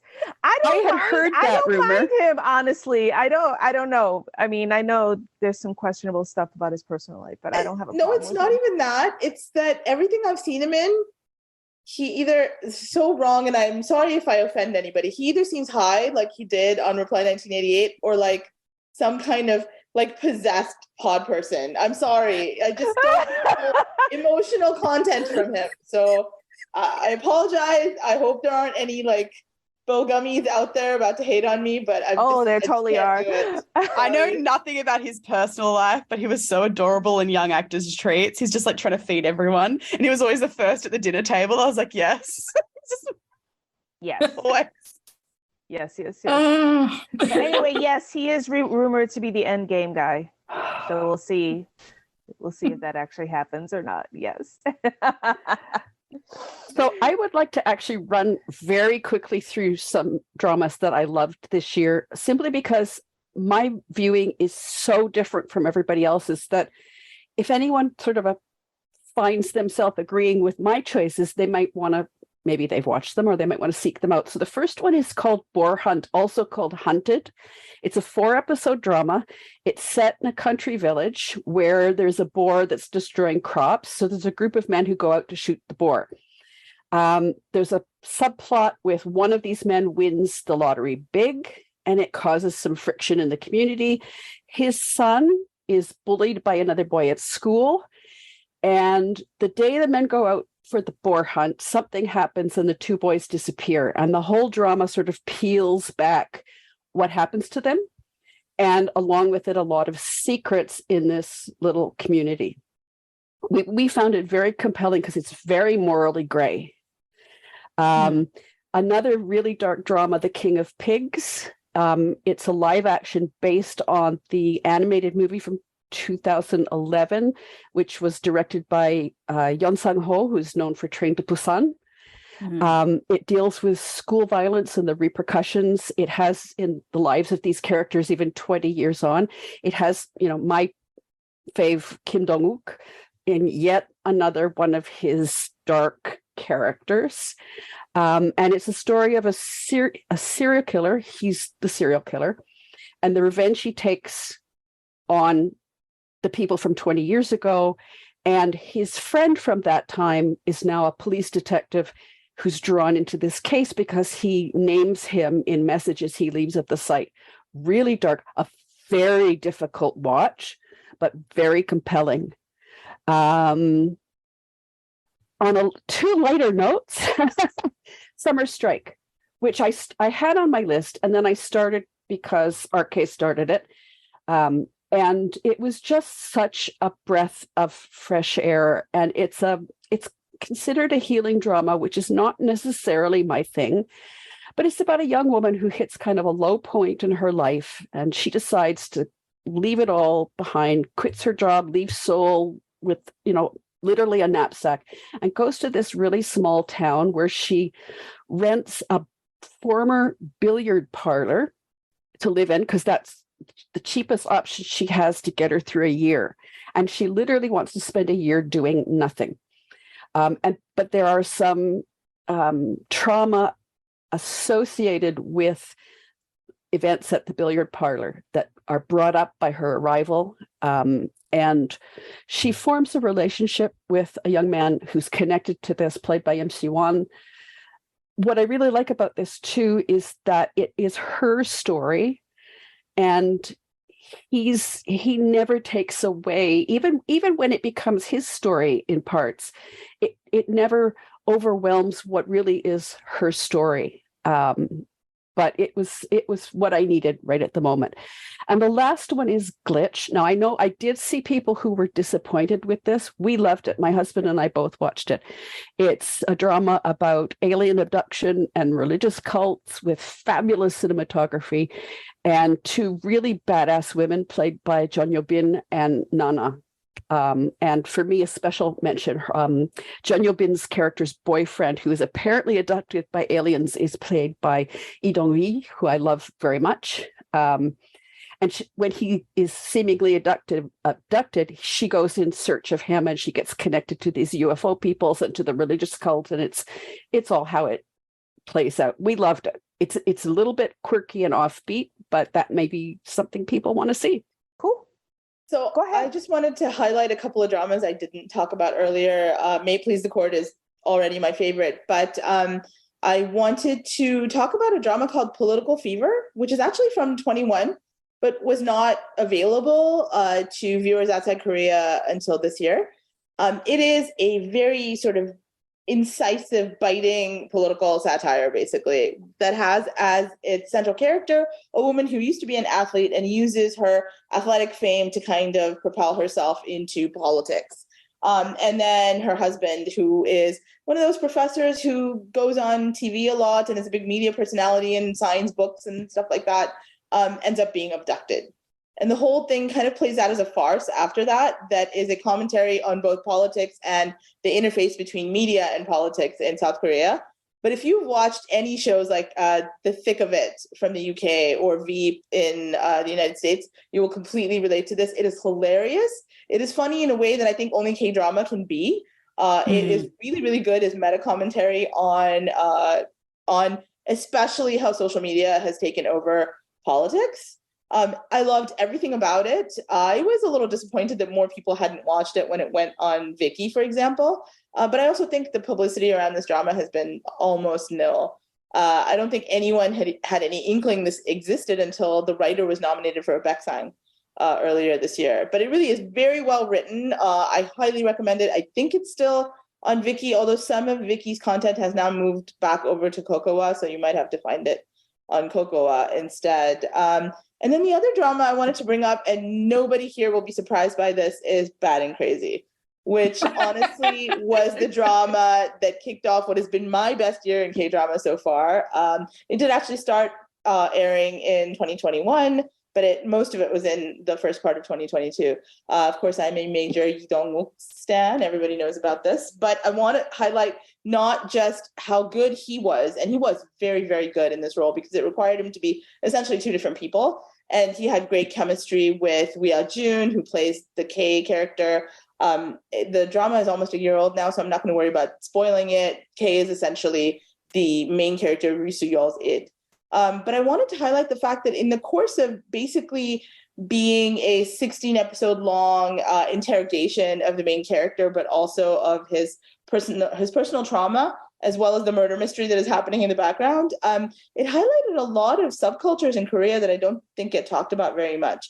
For example, that drama was my introduction to this whole notion of the Koryo Saram, who are ethnically Korean people who are from the former Soviet Union and who now live in Korea, mostly speak to each other in Russian, are Russian Orthodox by religion, but are ethnically Korean. And many of them have repatriated to Korea and have not become fully integrated into Korean society.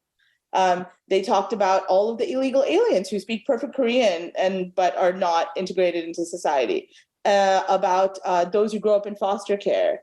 There were so many sort of subcultures involved in that drama that I think really helped lift it from just, a fun Lee Dong-wook, mystery to an actual sort of drama that was thought-provoking and was really well made. And I enjoyed it. I know it wasn't necessarily a thing for the rest of you, but for me, that was one of the highlights of the year for sure.